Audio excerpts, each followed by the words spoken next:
Yo Brahmanand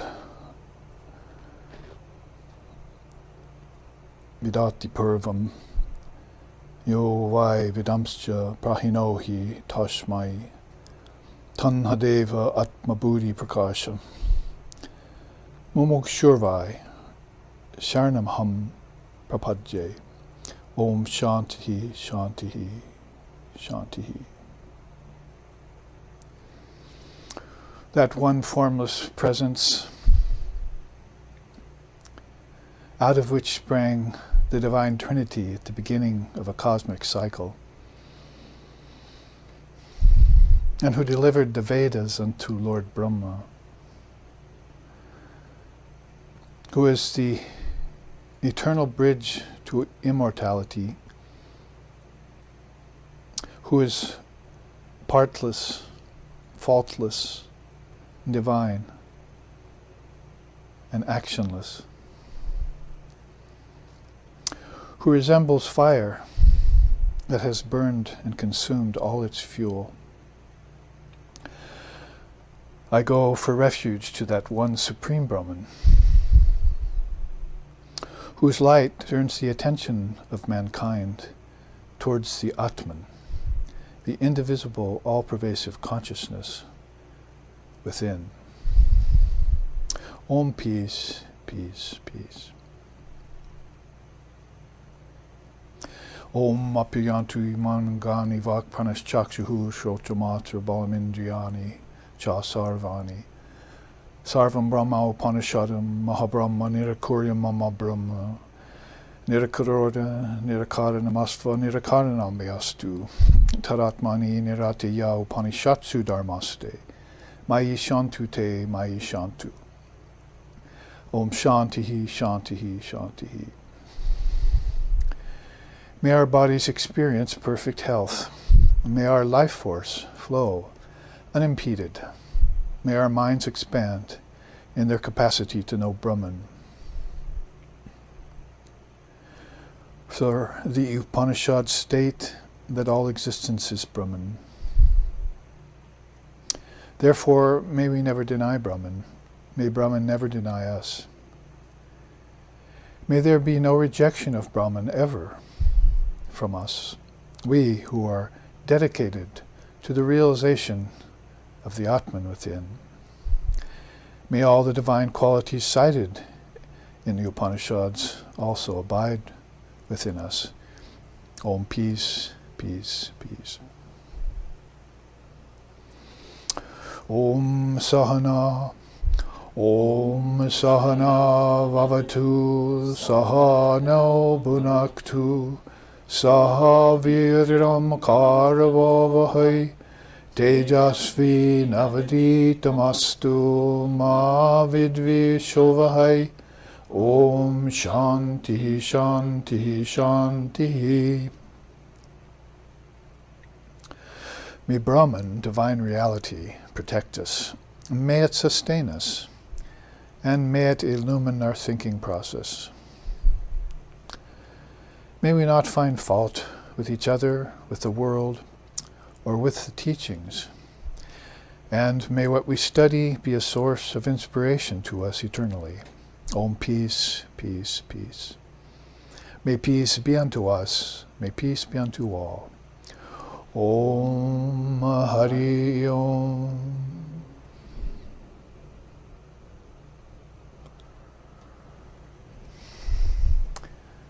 We return again as usual once a week on Sunday to revisit again and again the teachings of the Dharma, sometimes called Atmagyan, which is the knowledge, a higher knowledge of the true self within us. Something we need to contemplate more and more to bring out from underlying, in that case, surface awareness is good. We bring it to the forefront of things. Whereas usually when we say surface awareness, we mean that that's where death is granted its fishing ground, as we quote the Ramprasad Sen, the poet saint, So one has to dive deep in one's consciousness, but one has to know what one's consciousness is first. That is, it's the Atman and not the ego. And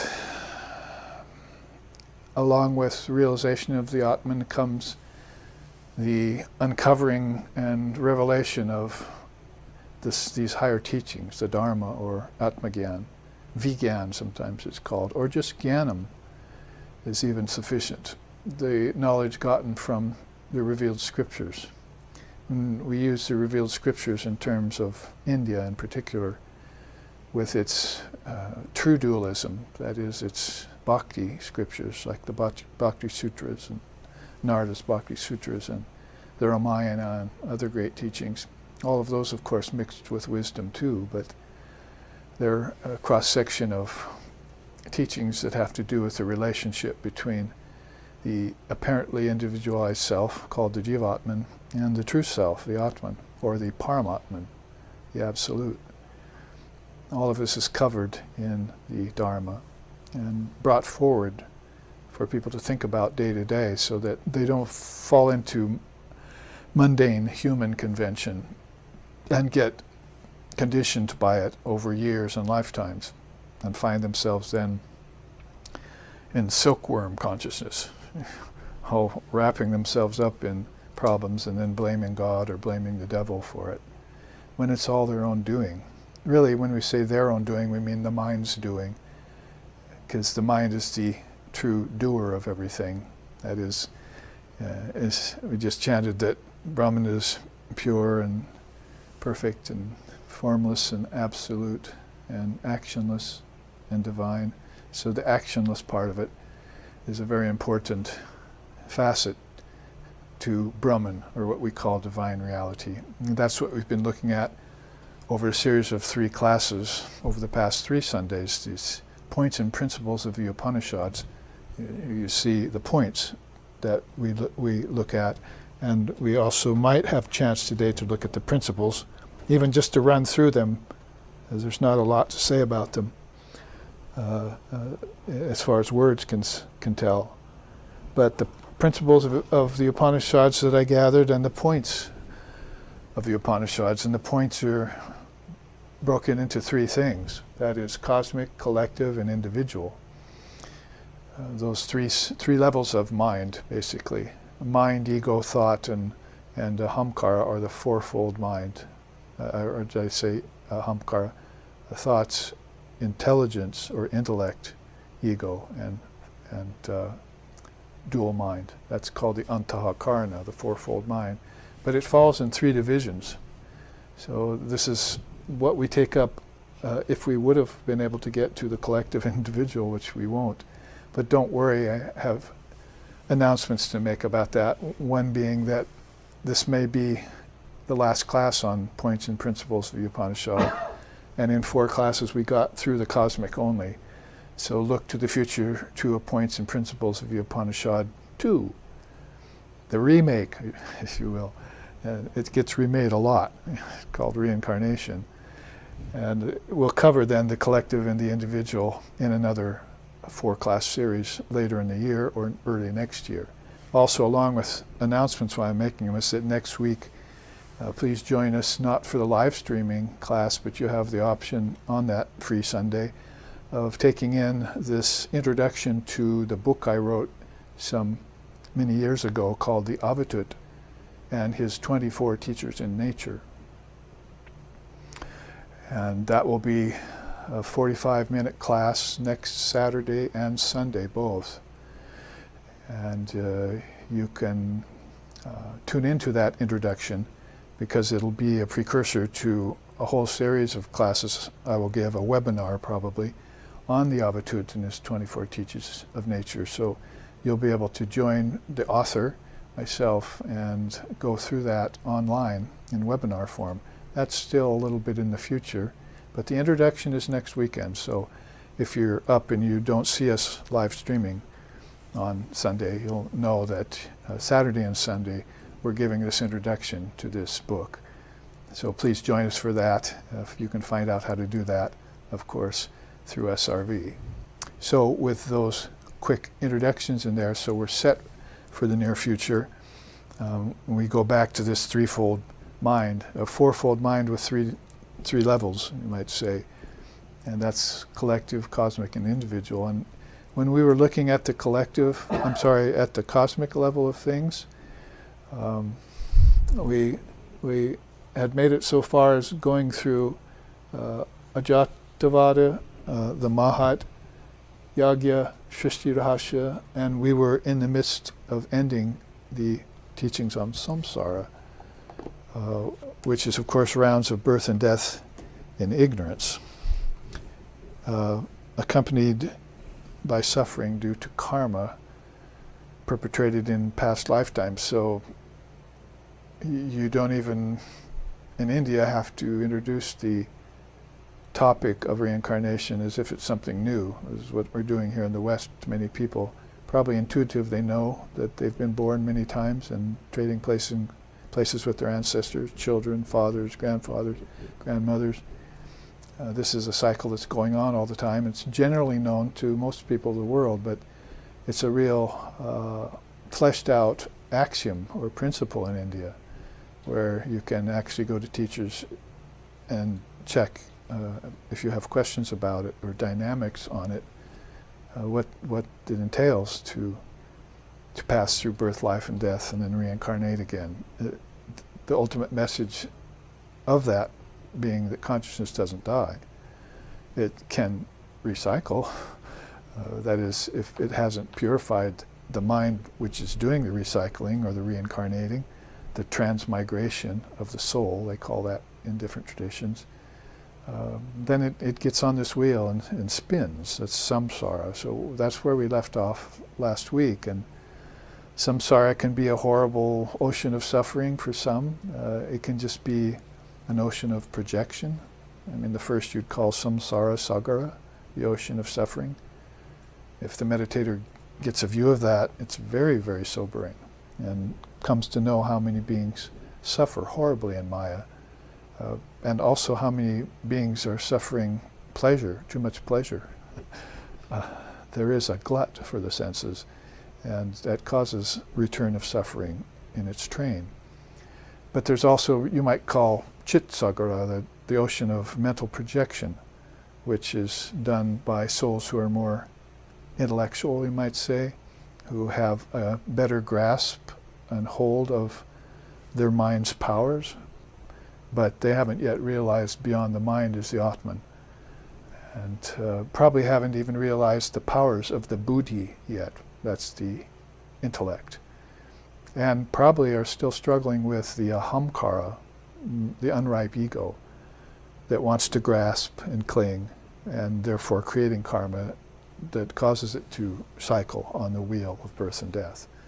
They're all just obvious teachings to anyone who is either born in India or who has taken Hinduism or Vedanta or yoga or Samkhya or tantric teachings from India. The Jains, the Sikhs, all these darshanas and various religions, I suppose you would say even the Muslims, have this idea of a kind of going to heaven and returning to earth, paradise, whatever it's called. It always reminds me of Swami Vivekananda's statement. He says, "Why is it that everyone believes in birth and death and going to heaven and I don't?" So a non-believer in that case is a positive thing. I mean, it means that he's not going to restrict himself to the wheel of samsara. He can dictate himself whether he wants to take a body or not. And that's called a jivan mukta. Jivan mukta, or jivan mukti, is the principle. It's the living, liberated soul who, even when they take a body, live a life, and pass from it, it's all kind of dreamlike. Not dreamlike in an unconscious way either, where people are having dreams unconsciously, but this is a conscious dreamer who projects their lifetime out of their own refined intellect with a ripe ego and with high thoughts and a non-dual mind. See, so the antakarna can either be all of those things that cause suffering or pleasure or rebirth, or it can be something that is just a tool in the hands of a great master. Om pramadena nasandeha kim karishyami vrittiman, says the Advaita Gita, since we're talking about the Advaita. Utpadyante viliyante buddhascha, Buddhas, bubbles, see, bubbles of intelligence. Buddhascha yata jale, water, jale.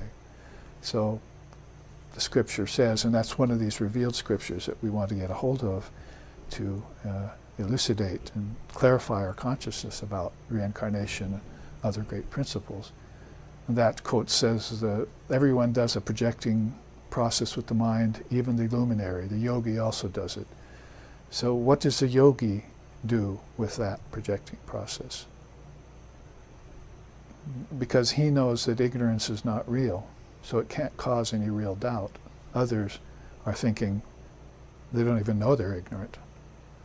And so they don't even know there's freedom to be gained. They think that life is it.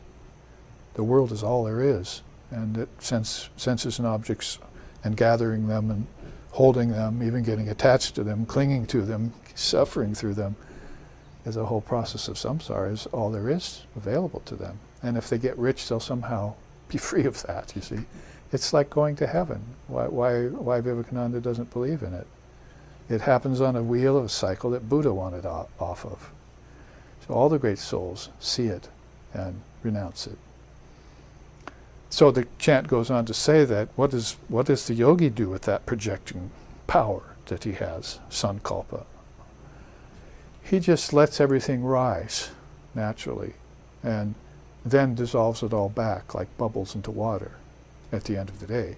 So the whole life is like a bubble in the ocean of consciousness. It forms there, it rises, and it pops. And then it reforms in that same body of consciousness, that ocean of awareness. Well, you could say that the bubbles that are rising and forming and dissolving in the ocean of samsara are getting reborn in the ocean of samsara again.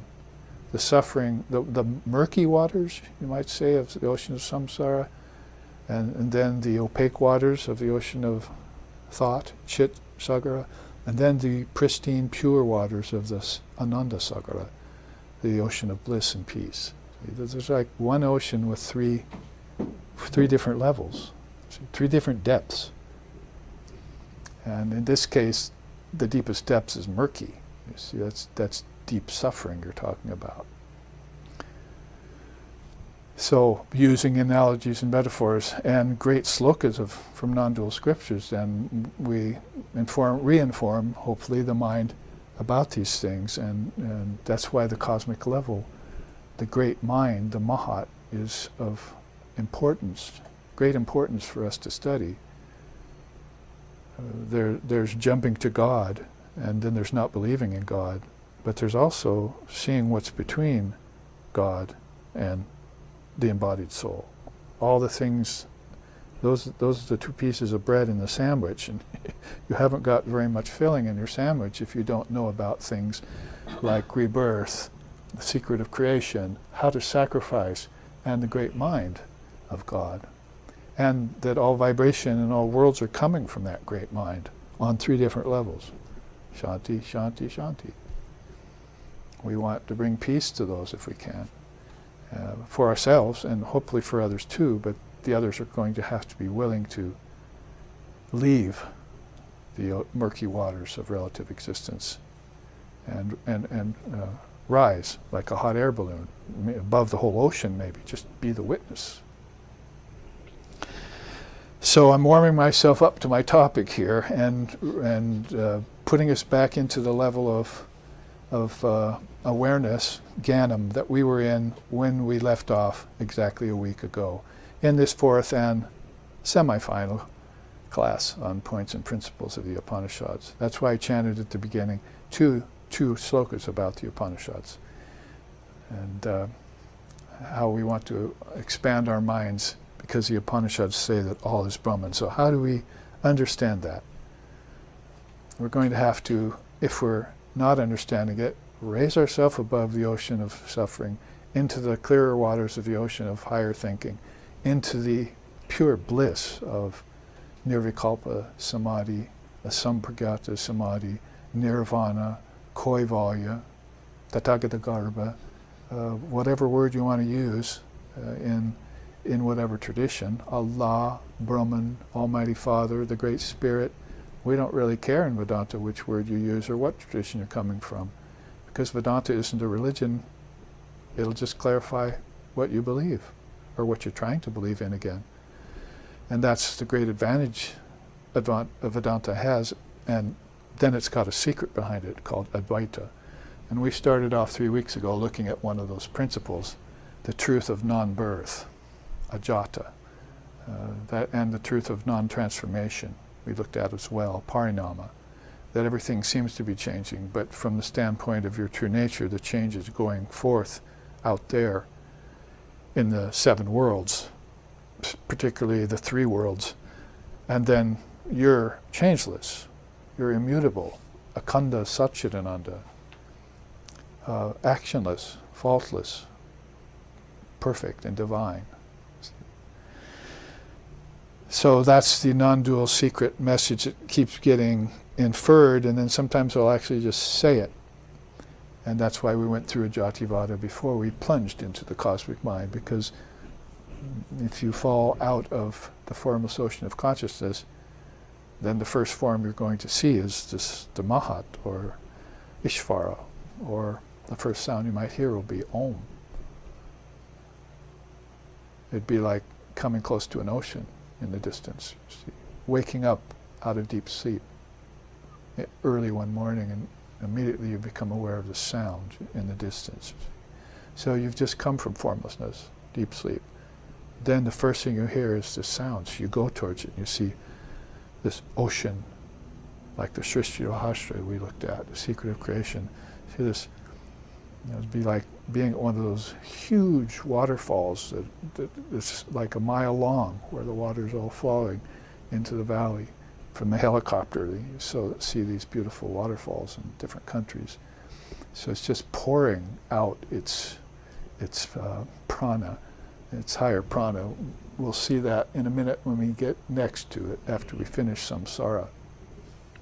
So we finished samsara, and let me go from this chart now that I've used it enough to remind you that we looked at this, the 3 worlds, Triloka, and the Trividam Dukkam, the 3 kinds of suffering. And so I think we finished that, so I'm not going to say much more about it, except I want to have it up because it's referred to in the next chart we're going to look at, that will finish up this subject in the cosmic level of things. And it's a teaching of Samkhya Yoga called the 3 kinds of liberation and the 3 kinds of bondage, and with Shankara's commentary. So you've got Lord Kapila, 3, 4, 5,000 years prior to Christ, and then you've got Shankara 700 years after the Christian era. So you've got these, 4 or 5 centuries, the millennia actually between them, and one's picking up on the other's system. That is, the father of Vedanta, if you want to call him that, Shankara, is looking back, Advaita Vedanta, because Vedavyas usually gets the term father of Vedanta, is looking back thousands of years, which is not that much, time gone by. So he's looking back on this system of Samkhya Yoga that no scriptures are left on. We just have, like Shankara's 2 greatest students. Shankara.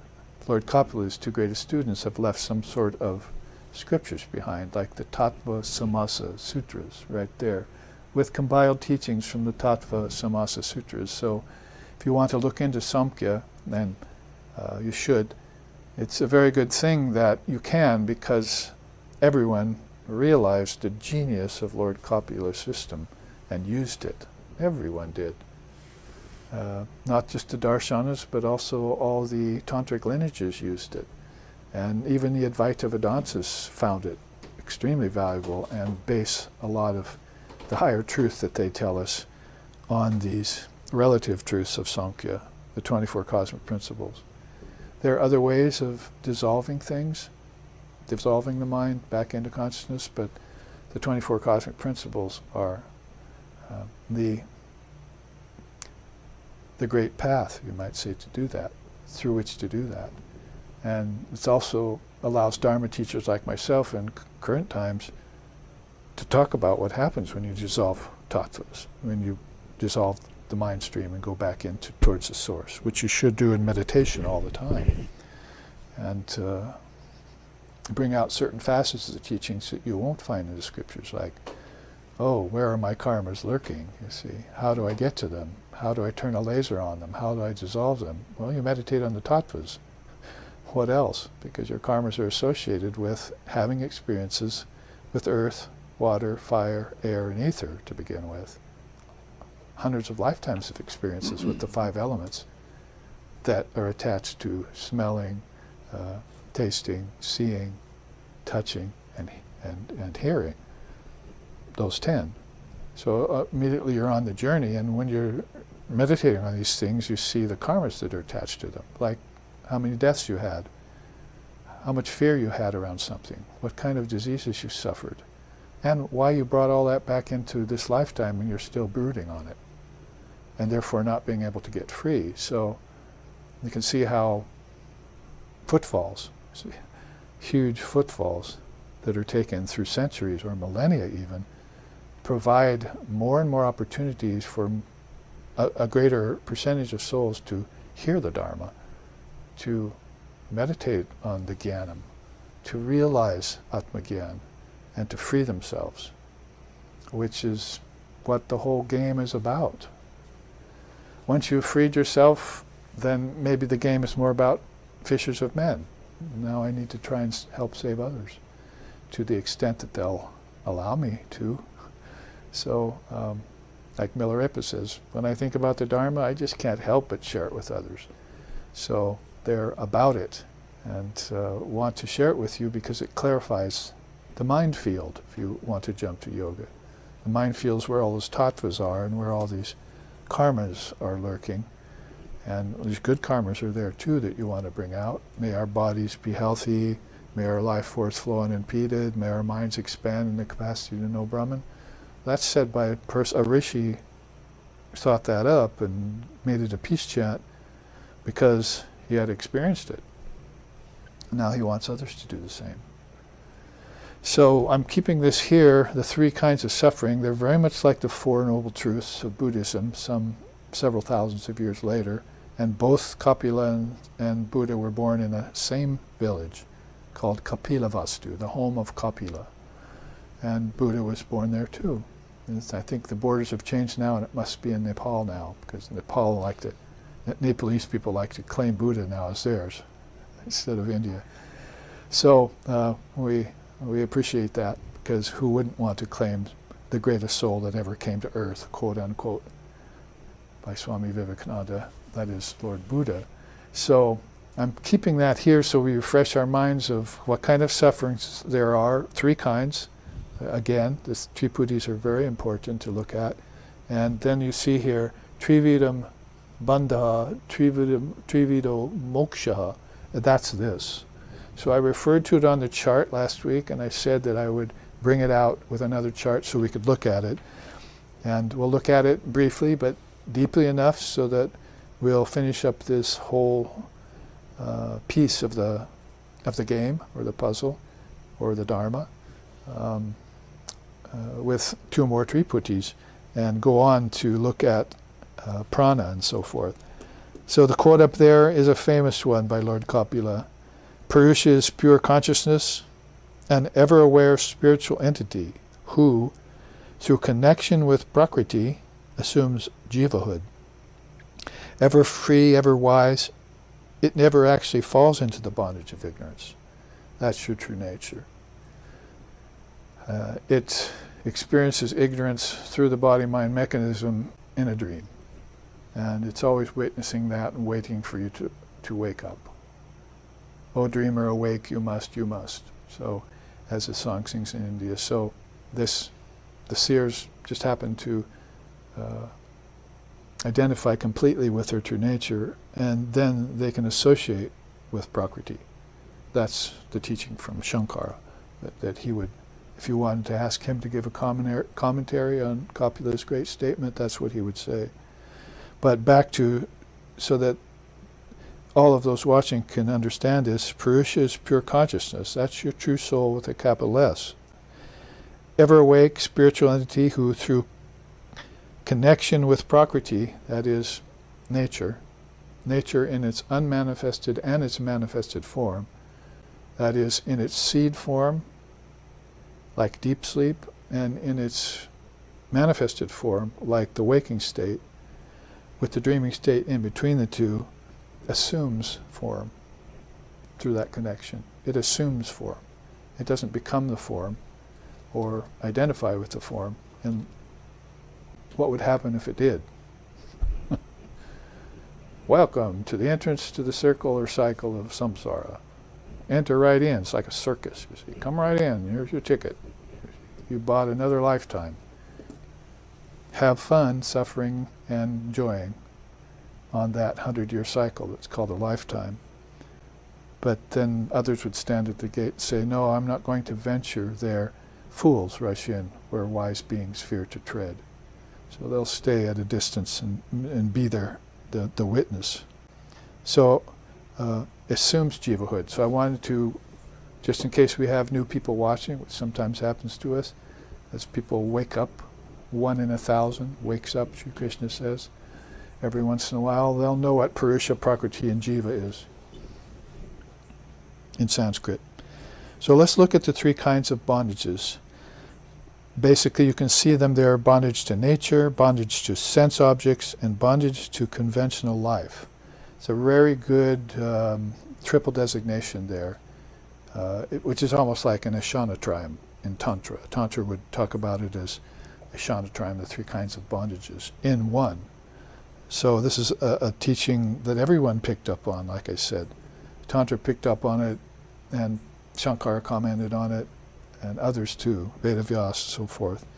And it's here upon us again, as if it will ever go away, just so that we can know the nature of bondage, so that we can make sure we're not bound to anything. We're not like a fish sunk in the bottom of the lake, thinking it's in the mud, buried, thinking it's free after the fisherman has thrown his net. But then to come out, find that we have the net in our mouth when we sunk ourselves down into the world. And we're going to be yanked out at any minute. It's called death. And it's all going to be a big shock and a big surprise to us, as we thought we were so free, if we thought at all. And just didn't pretend ourselves to be free, or pretend that there was no bondage, or become clueless to the fact that there's such a thing as freedom. Formlessness. So attached to form, and that's what all this is about.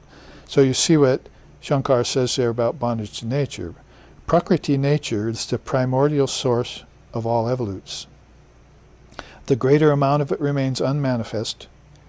When it is manifest, beings identify with it, taking the non-eternal for the eternal, the impure for the pure. They mistake the trans-evolutionary Purusha for evolving nature.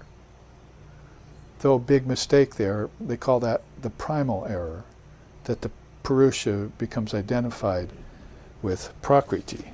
And they even sing about it, not just put it in the scripture like the Tattva Samasa Sutras. Then souls will come along, think about it, and say, well, I think I'll sing this to you. Like Milarepa I mentioned earlier. If he saw you on the road, he'd sing you a song, and it was based on reading your nature. He's a quick study. So he saw people and he sang to them, and some of them would go away very happy, and others would go away pissed off, angry. See, because he just sang what he saw. And so some people weren't probably in a very good state of mind that day, or maybe their natures were darkened and evil and ignorant, so he's waking them up. But they would put those kinds of teachings in a song.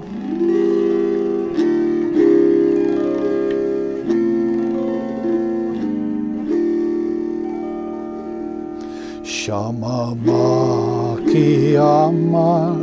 Kalure Shama Makiyama Kalure Makiyama Kalure Shama Makiyama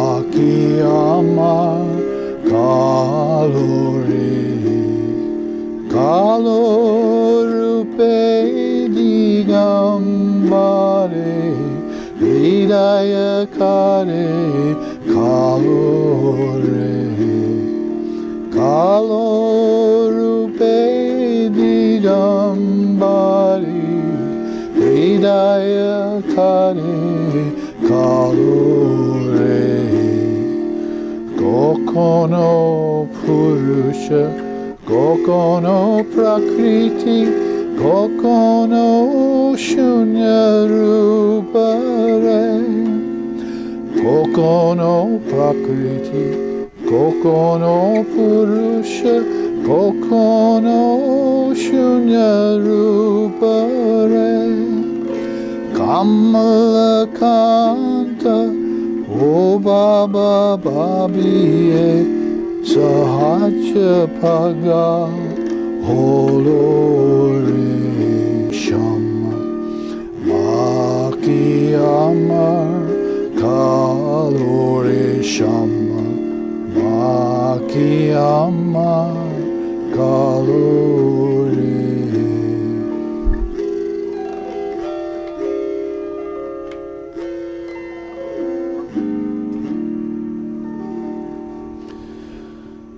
So Kamalakanta, O Bhava Babiye, Sahaje Pagal Holore.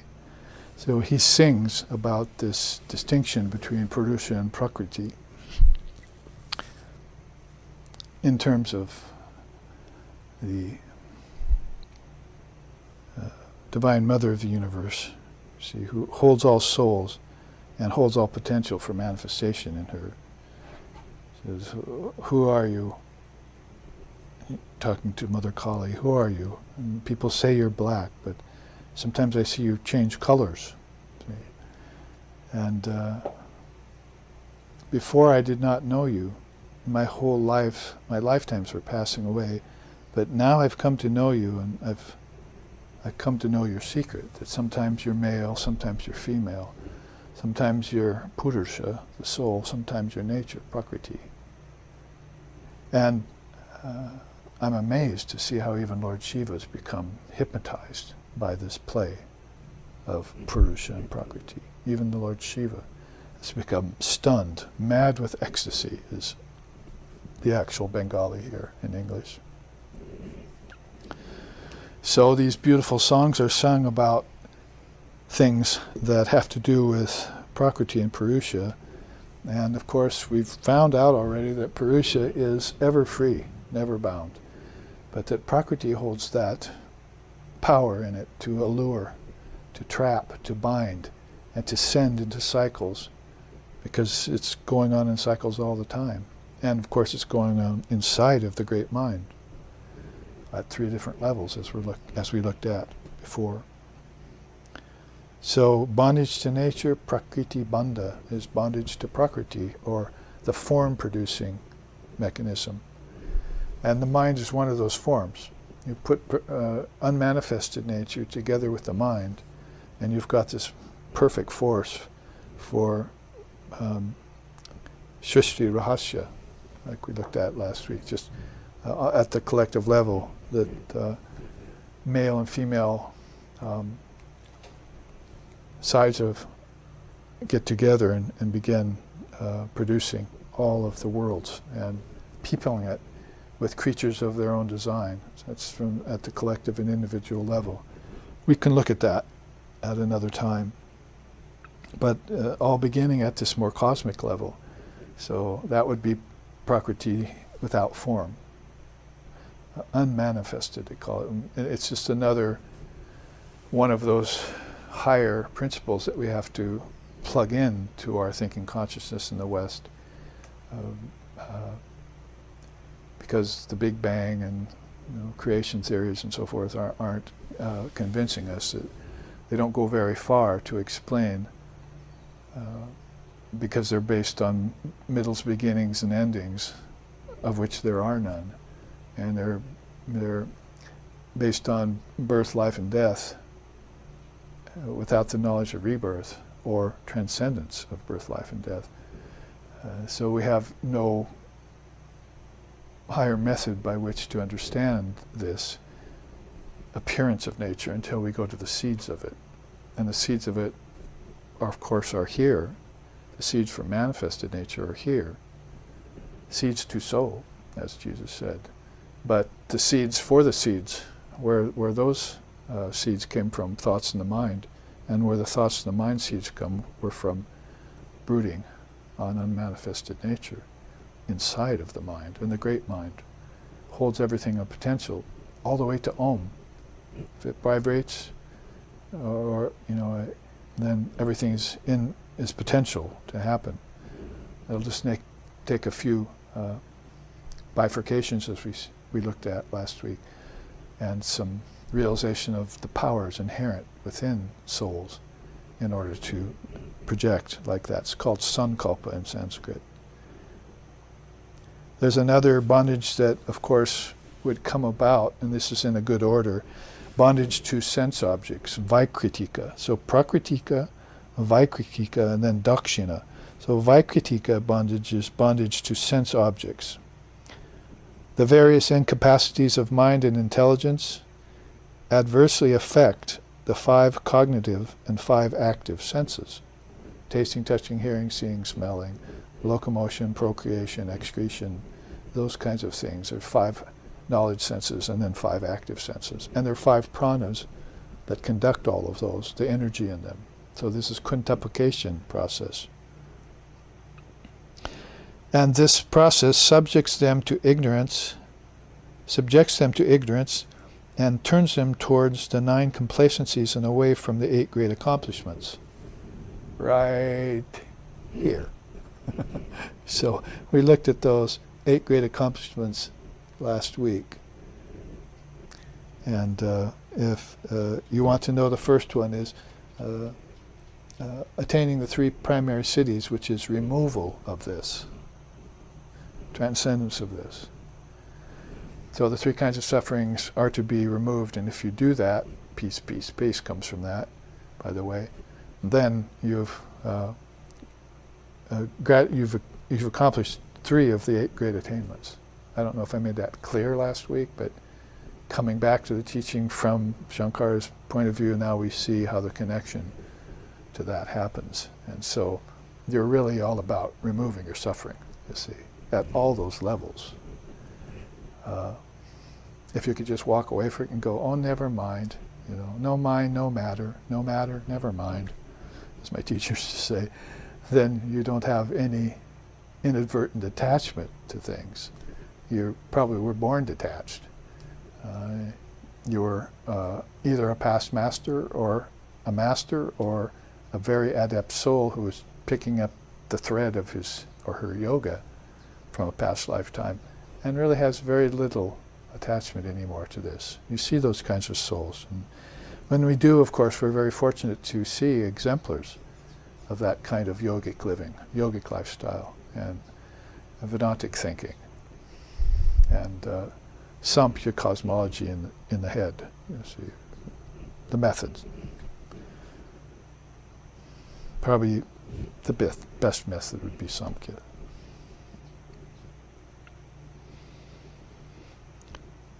So the sense objects get bound. They're outward going by nature, so they get bound to the objects and they get attached to them. If they could just take them and leave them, then fine. They might find out about reincarnation or something. So I was thinking, you either have your choice. You can have reincarnation or you can have your refrigerator. See, in the West you have your refrigerator. So you're storing up everything, you see. Oh, I've got all my food figured out for a week, you see. So the Western civilization is attached to storing up matter, you see, for all its contingencies. And it gets very attached to that. My livelihood will stock my refrigerator, you see. And if I lose my livelihood, then I won't be able to eat, and fear comes from that, and so forth. And you begin to think that the world is real. But refrigerator or not, the yogi or the dharmic householder doesn't think that way. I'm content with what happens day to day. if the Lord throws me the Vedanta in my lifetime or throws me a virus. I'm content either way. Because it all passes, you see. So I'm in my witness consciousness. I'm the observer. I'm meditating on the unstruck sound. I'm the unmoved mover. And nothing can change that. That's the truth of the matter. And it's corroborated by the revealed scriptures and by the luminaries. So there it is. A whole different idea. So with that in mind, I think I'll go to the refrigerator and cook myself a good prasad meal.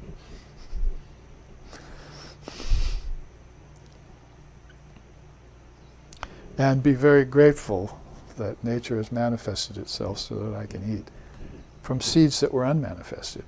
And so the whole thing has just got connections that are real, or as real as they can get inside of the three worlds. So otherwise, sense objects are drawing people out. They're outward going by nature, therefore they're defective, says the Mundaka Upanishad. And of course, I couldn't help but almost jump the gun by mentioning the sense objects, because it plays right into dakshina bandha. You know, your daily due, what you get, dakshina, bondage to conventional life. So about that is said, common people's involvement with the ordinary desires and needs of life breeds preoccupation with mundane existence, shorn of religious practice and spiritual realization. Good and bad acts of stupefaction then follow. So that's, of course, one of Kapil's teachings. Later it became black karma, white karma, gray karma, and colorless karma.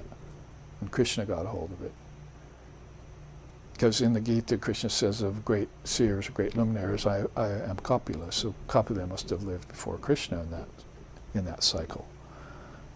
And so he's saying basically black and white, and colorless, or four kinds of karma. So here he's talking about it, good and bad acts of stupefaction. So there are good acts of stupefaction, there are bad acts of stupefaction, and they're good, so both of those are there. And so you have this way of looking at people doing supposedly good things, but with evil or ignorant intentions. Or it even so happens in nature, which is the confusing thing about black and white karma or gray karma, is that you do a good act and it turns into a bad result. And then you see people doing bad acts and they turn good. And that really confuses people. So this is this black and white karma that's much harder to understand than just good or just bad. But then there's also this colorless karma that's going on. So that's a very important thing. We'll get to that when we look at the three kinds of liberations that souls attain.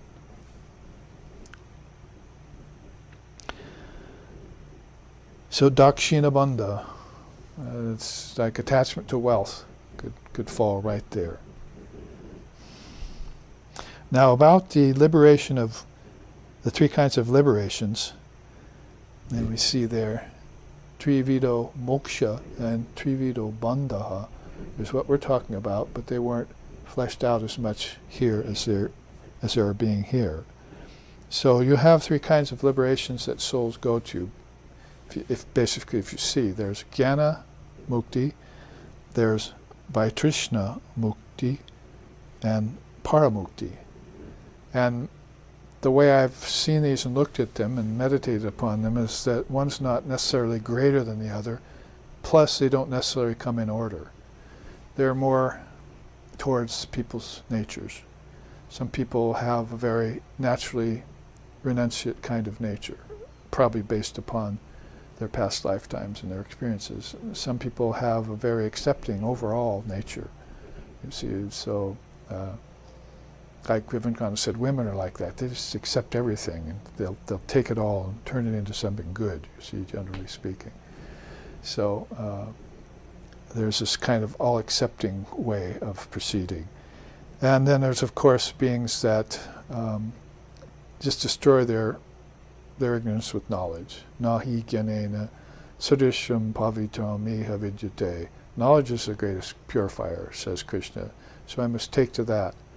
Later I can get to prema bhakti and selfless service,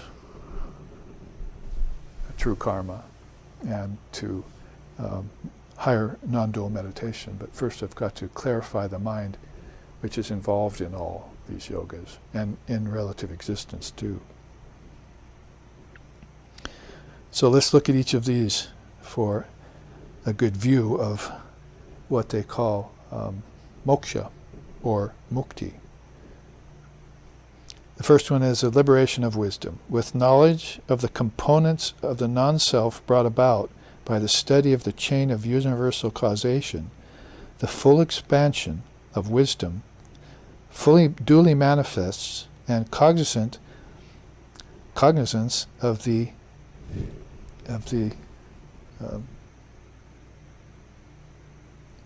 distinction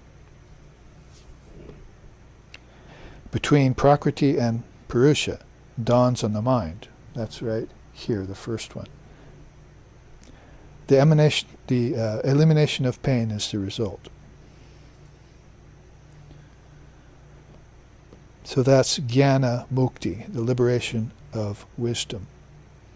So you could see that gaining wisdom of the various tattvas, for instance, like listed in Samkhya Yoga, brings about this kind of knowledge of chain of effects and causes and effects, which is here in this world as the Big Bang, and then passing through different evolution as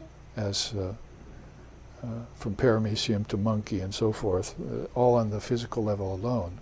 But if you look backwards in time, you're finding this causation chain of effects listed in Samkhya Yoga as sancharaha, prati sancharaha. There's a march out, to say it in a different way. There's a march out from perfection to apparent imperfection, and then a march back in to return to perfection again.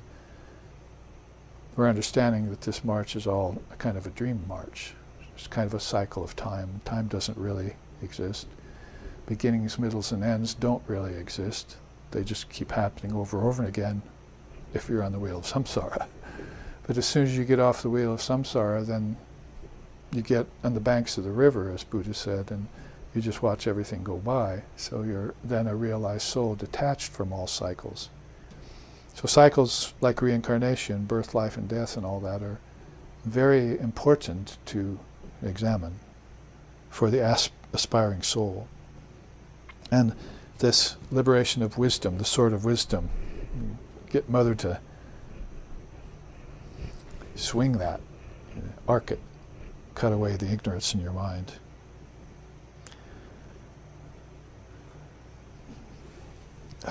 Again, if you want to sing about it, is another way of doing it. And since we are taking up Shankar's teachings on Samkhya, we can probably borrow from one of his hymns that he sings about too. For instance, about this particular liberation of wisdom, it would be sung in his hymn Bhaja Govindam. Kamam krodam lobham moham chakvat gatmanam bhavaya koham atma jnana vihina mudas te panchayanti larakani gudaha Bhaja Govindam Bhaja Govindam Bhaja Govindam mudhamate samprapte sanihite kali nahi nahi rakshati dukrin karane Bhaja Govinda. So, this is the verse added by his student, Bharti Vamsa. And he sings in this way, Be done with desire, through with anger, finished with greed, free of delusion, and make this one self-inquiry called, who am I? There are fools who, devoid of self-knowledge in this life, and like captives, simply torture themselves in hell. Sounds like the wheel of samsara to me.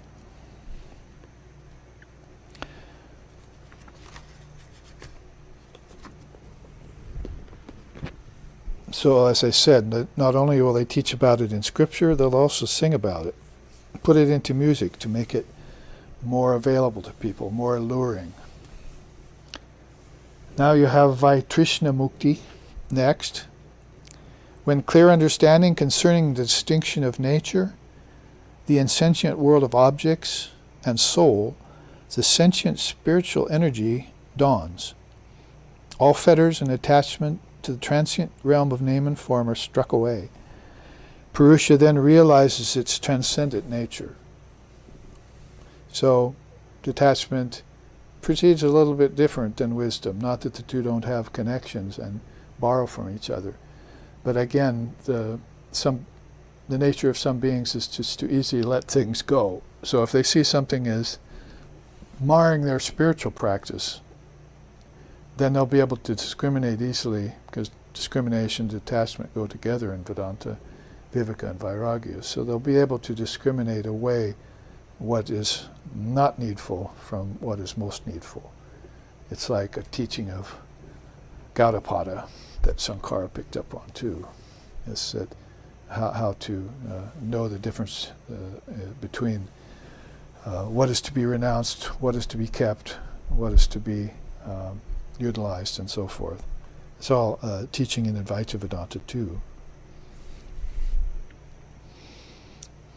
And to borrow a sloka about that from the same hymn,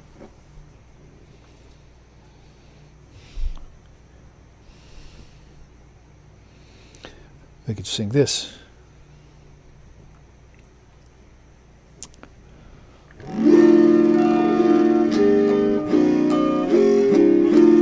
Punarapi jananam, punarapi maranam, punarapi janani jatare shayanam, ihasam sahare bahudushtare, kripaya pare pahi murare, bhaja govindam, bhaja govindam, bhaja govindam mudamaste, samprapte sanihite kali, yahi rakshati dukrin karane.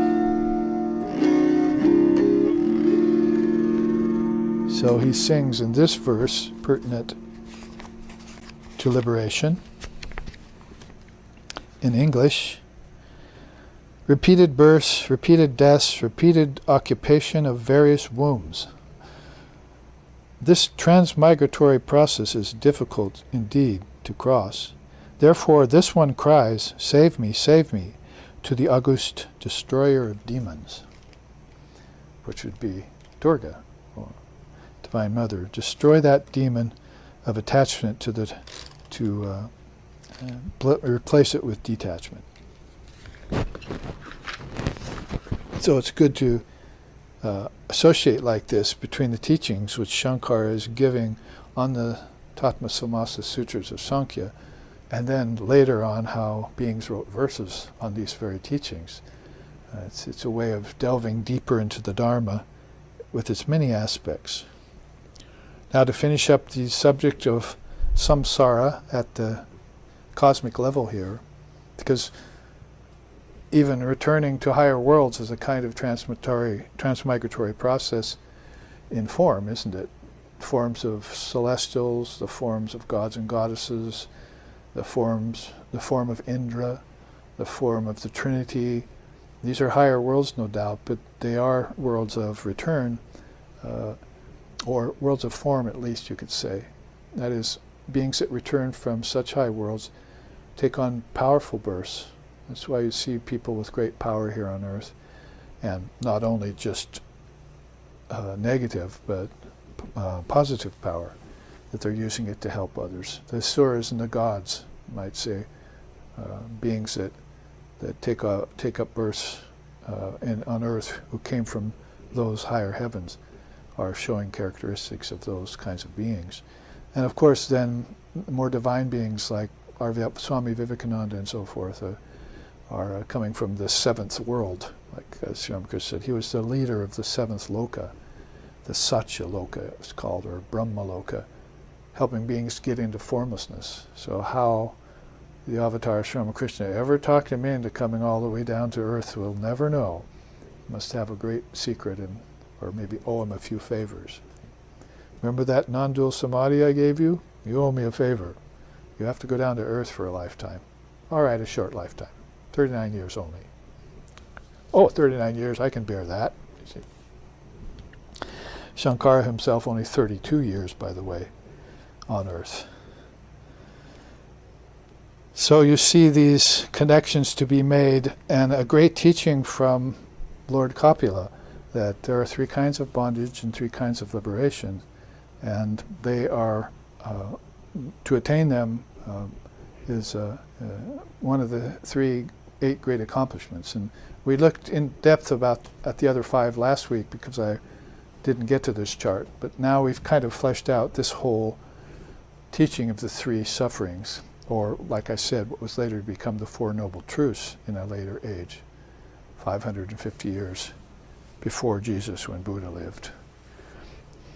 So we have been able to take up this teaching of samsara at the cosmic level and relate it at levels of bondage and liberation, and how different souls are able to escape those three kinds of bondages, and then by utilizing these three great forms of liberation. First, the soul would have to become aware that there is such a thing as freedom beyond form. So that's an important fact. Prana Brahma comes next, and that has to do with prana, again, more at the cosmic level. So let's look at it in the time remaining in the first half.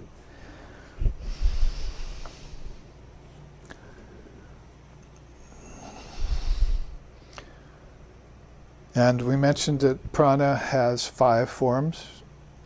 This quintuplication process, your five active senses, locomotion and handling and all these things, procreation. Then you have 5 subtler senses, which are tasting, touching, hearing, seeing, smelling. And probably we're to think then the dream senses are 5 more subtle senses. What you behold in dream through senses that preceded your gross senses out here, all 10 of them. So this is again an evolution process that is much easier to see than, say, the 24 cosmic principles. If you just take it to a more individual level, then you say, well, yes, I can see, it makes a lot of sense to me that basically I have these sets of senses, gross, subtle, and subtler. And one must have come out of the other, because I see, taste, touch, and hear and smell in a dream tonight, and then I do the same in waking. So waking and dreaming becomes something, or put it this way, dreaming becomes an avenue that's open to you now, where you can realize that some of the seeds in unmanifested prakriti are actually there being used in your dream state. And then they solidify further in the waking state into objects. So everything is just thought made manifest, as Holy Mother said. Or objects are just intelligence concretized. It's the thinking process of people who created, that is, projected these worlds in space and time with the powers, all the products available in Maya, like the 24 cosmic principles, and turned it all into this waking state experience. Unfortunately got attached to it and stayed there. And dreaming became less real. It lost its station as the kingdoms of heaven within you. But it hasn't done that for the Sufis, say, who are like, dreams are extremely important to them. You get if your mind is more attuned, your consciousness is more refined, the dreams become very powerful and reveal to you a lot of gems. And illumined souls, visions of illumined souls then come into your dreams. So that's a much higher level of dream. It's like much higher level of that ocean of awareness that the mind is graduated to. It's not in the muddy waters anymore, dreaming 1,000 imbecilities every night, but it's in a higher level of higher mind, and hopefully it can remember what it dreamed and meditate on it. That's why you should meditate as soon as you get up, because you've just come out of the dream state, and before that out of the deep sleep state. So you have a better chance of remembering what happened to your consciousness at these more refined levels of awareness of the ocean of consciousness when it's fresh on your mind, because it came out of your mind. So that's and the prana figures into that in 5 forms too, because it also turns into psychic prana. Another thing Vivekananda said we're not aware of. The 5 pranas out here of aspiration, like breathing in and breathing out and circulating your blood, and the psychic prana, taking your thoughts higher, they're all in dream. That prana becomes very, very subtle, like a Garuda bird. Garutman, they call him. There's the Atman, and then there's also Garutman. So he carries the Atman everywhere. And so that's a very powerful force, psychic prana, connected very much inward to the Shakti power, the Divine Mother power itself. So Divine Mother, psychic prana, this is the divine energy side of things. And it sort of acts as a medium between the insentient and the sentient. And it can carry the sentient around the insentient, or in states of consciousness, and see the different worlds like the kingdoms of heaven within. There are beautiful stories in the Upanishads, like about Markandeya and other great rishis who consciously could do this all the time.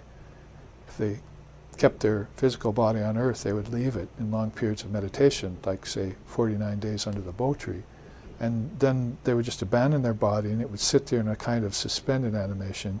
It wouldn't need food, water, or oxygen until they came back again and had to reinvest it with the prana that they took out of it to move inside to the kingdoms of heaven so that they could explore the 7 worlds. And this is a rehearsal in the body. The body is then kind of an impediment, but at the time of leaving the body, when they're no longer embodied, called by ignorant people death, then they're doing the same process. They're keeping a subtle body or a causal body inside, and they're exploring all the 7 worlds with thousands of lokas in them. So this is all a facility they have, just like you have the facility for dreaming. But you're thinking of it as a dream, it's unreal. They're thinking of it as the Chitsagara, the ocean of projection, the ocean of intelligence. And it might not yet be formless, and it's not that they can't turn it into formlessness. Even here on earth they can turn it into formlessness in a good meditation. So I get rather enthused when I approach a subject like the prana. And it reminds me too about that. I want to share some of that enthused feeling with you right out of the Prajna Upanishad. And I think I can do it. Well, maybe I will just go through this real quick with you. And then I'll read out of the Prajna Upanishad. Good to kick it off with Swami Vivekananda's writing. He says, all the forces that are in the universe resolve back into the prana. In the next cycle, out of this prana evolves everything that we call energy, everything that we call force. It is the prana that is manifesting as motion. It is the prana that is manifesting as gravitation, as magnetism. It is the prana that is manifesting as the actions of the body, and as the nerve currents, and as thought force. From thought down to the lowest force, everything is but the manifestation of prana. So have a contemporary luminary, a Nityasiddha, a perfect soul, come in the 1800s, visit our country, and say things like that to us. Well, we better find out what prana is and then see how many different levels it operates at, so that we can open up the soul to traveling in the kingdoms of heaven. What to speak of transcending them? I mean, should we go back and look at, liberation of wisdom and detachment and transcendence? Doesn't that sound a little fuller to you now by thinking about this force you have within you at 3 levels? The gross prana, the subtle prana, and then the Shakti power. And it sort of sounds like wisdom, detachment, and transcendence, doesn't it? It gives you that method, that great pathway to use these powers, because they're your own power. And if you use them to visit an earth that has gravity, if you use them to visit an earth that subsists on food, prana from food, man does not live by bread alone, but still, and also helps you to do all your actions, and unfortunately helps you to do actions of good stupefaction too, so you have to be careful with how you use your prana. Then you can see how powerful something like Swami Vivekananda's realizations, how valuable they are to us, and we should be imbibing them. So there's the 5 kind of pranas for convenience: inhalation, ingestion; exhalation, excretion; digestion, distribution; the upward rising prana, and the all-pervasive prana. So, of course, prana goes very much with the ethers, the lands you're in, the locations you're in, and if you climb to a mountaintop and there's just nothing but sky, that just is the all-pervasive prana there. And otherwise, all the gradations from there are even the digestion of your food and your very breathing process is done by prana in 5 forms. The one prana, there he is, depicted in 5 forms.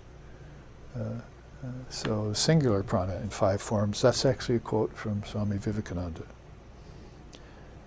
So it's already a much deeper subject than most people would teach prana. But he's also then told us there's psychic prana too that you don't know about. So that's getting more towards this uprising prana, this how thoughts can take wing, to put it poetically. And in that way, fulfill us with great energy. Like, that's why we would probably sing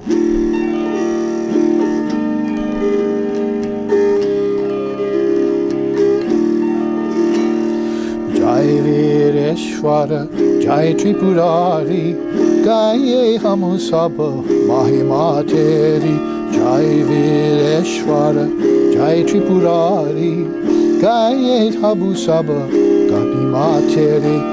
Jai Ho Vivekananda, Gunja Kandu, Abhina Bihari. Jai Ho Vivekananda, Gunja Danu, Atita Vidaya. Jai Vireshwara, Jai Tripurari, Gaye Hamu Sabha, Mahima Peri. And so forth. A beautiful hymn, Jai Vireshwara, by a living Swami today, who we are doing a version of his song. So that's the kind of energy that you find in awakened prana. Vivekananda himself was that kind of a fully awakened soul, using the prana in a complete way. All 5 forms of it, aware of it, and implementing it into every act and thought. So prana will really help you be more conscious and more aware of things. If it's, how Sri Ramakrishna put it, charged up. You have to charge up the mind in its prana so that you can be conscious of all of this. And there the 5 are listed in this as in their Sanskrit: prana, samana, adana, vyana, apana, vyana, and udana. And there's the upward rising prana is that udana, which takes you to finding out all of the 5 elements. Water, air, ether, fire, and earth are the first quintuplication. Then apprehension, senses, animation, transmigration, and purification are subtler effects, causes to those. And then you can also connect this all to the 4 Vedas and the householder ashram. Rig, Sama, Yatur, Atharva, and Yagya, or sacrifice, which we already looked at as a very important element of it. And you could say in one way it just goes towards thought, mind, and will, and the other direction goes that you can take it as food, mantra, and sadhana. So this is more of a Kundalini kind of way, and this is more of a Vedanta kind of way that all of this gets taken up and utilized. So basically, there's that quote at the top of that image. Of the Atman is born this prana. Like a shadow, it is spread out on Atman. It comes into the body by act of the mind. So it's there, ready to be utilized by this willful mind that wants to project and knows itself, knows all the unmanifested prakriti, everything that's available to it, and can use that consciously to project the worlds like the Trinity does. And it may be less and less conscious as it begins to fall further and further away from the source, right on down to the Bur Loka, where beings are probably using their prana, as we said. We was talking about it in the drive over here to Kedarnath, using the prana in very commonplace ways, just following the 5 the objects of the senses with the prana, and then the prana gets diluted that way. It begins to wane, and then comes disease, old age, and death. And so the prana can keep things fresh. It can even give you a longer life. So that's kind of an occult power way of using it. Longevity, they call that. But if beings discover the efficacy and the benefit of prana, then of course they can infill everything in their life with more meaning. Now I wanted to share before the break, which is about 10 minutes away, where a lot of these teachings arise on the prana because they're hard to find. Prajna Upanishad has a couple questioners in it, 6 questions. That means Prajna Upanishad. And 2 or 3 of these questioners are starting off at the level of prana. And the rishi is answering different gradations of questions. And I want to read straight out of the Upanishad for you.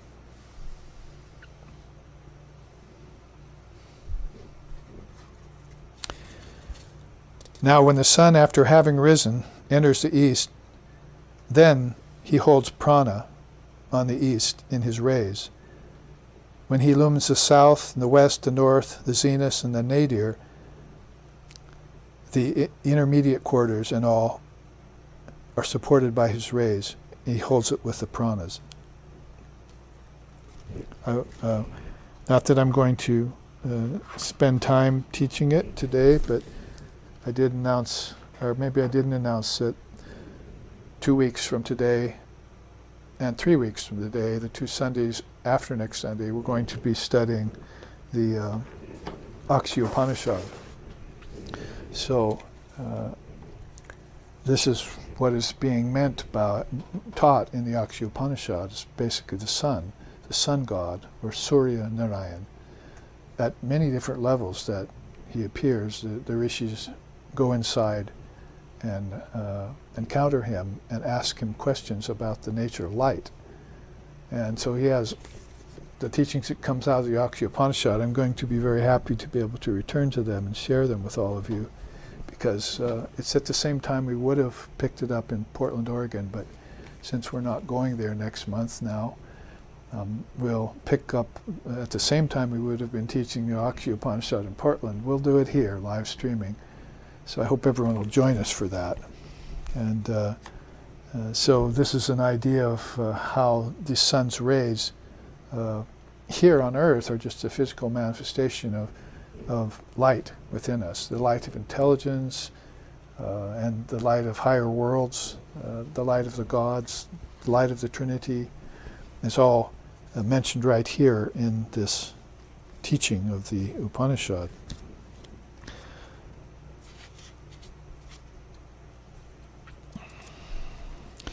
And instead of reading it up here, which I put on the chart, I'll read it here in the scripture. The student asked, "Sir, how many are the gods? And how many support all creatures? How many of them manifest it? And who again is the greatest of all the gods?" So they asked questions like this back in those times. It's a good thing. The answer came, the ether is that God, air, fire, water, earth, speech, mind, eye and ear are all those gods. So you can see how the senses have this power to see, power to hear, and those are Indras, gods. And so they looked upon everything as divine. Your senses were divine, the powers in the senses were divine, and it'd probably be very difficult to understand this unless you had the prana, consciousness of the prana. All these gods manifest their power, the rishi states. And they say, we hold the body, we alone support it. The chief prana then declared, you are all deluded. I alone, dividing myself into 5 parts, hold the body and support it. But the gods were not disposed to believe his words. So he, as if from indignation, appeared to go out and upwards from the body. Let's return now that we've shown that inspiring image. They went up and out of the body and beyond the 5 senses and everything. And as he was about to go out, all the others seemed to go out with him. All the others, of course, means air, earth, fire, water, speech, mind, eye, ear, so forth. Just as bees go out when their queen goes out and settle down when she settles down, so did speech, mind, eye, ears, etc. go out, being satisfied in knowledge that prana was supreme. They praised him. So he proved to them that when the prana leaves, everything leaves. So he's the greatest of all gods. He burns as fire. He is the sun. He is the cloud. He is Indra, the god of gods. He is the wind. This bright one is earth, matter, what is and what is not, and also what is immortal.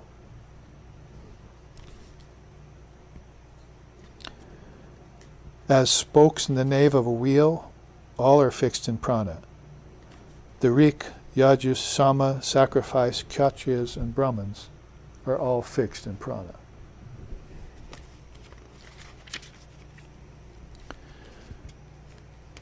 And verily, as Prajapati, thou wanderest in the womb and art born again. O thee, O prana, who dwellest in the body with the senses, all these creatures carry their offerings to you. And this is, of course, the rishi explicating on this question about prana. What is the prana? What are the gods? And so forth. You won't find teachings like this anywhere to explain the inner worlds, the inner dynamics of things. O prana, thou art Indra and Rudra. That is, you hold the heavens, you also destroy them through the power of Shiva. By prowess thou art the protector, and thou movest in the sky as the sun. Thou art the Lord of lights. So you can see all of these things which we'll go through in 2 Sundays. Revealer of darkness, the explorer of the ethers, the sky wanderer, and the granter of the flood of days to all beings, the upholder of the gods. These are different names for this prana in its fullness. From Shakti to psychic prana to prana, right on down here to our actions on earth and what we eat and take in and how we use that energy. It's all prana. Should we go back to the quote of Swamiji and read it again so we know how much even here is just all a matter of the prana? This is good because we'll finish these few slokas right at the time of the break.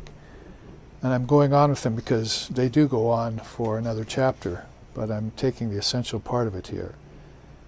The rishi goes on and says, O prana, when thou pourest down as rain, these creatures of thine are delighted, hoping that there will be food according to their desires. Thou art a vratya, O prana. Thou art the Ikarishi fire, and enjoys all the offerings from that. Thou art the universal Lord of existence. We are the givers of thy food to others. Thou art, O air, our Father.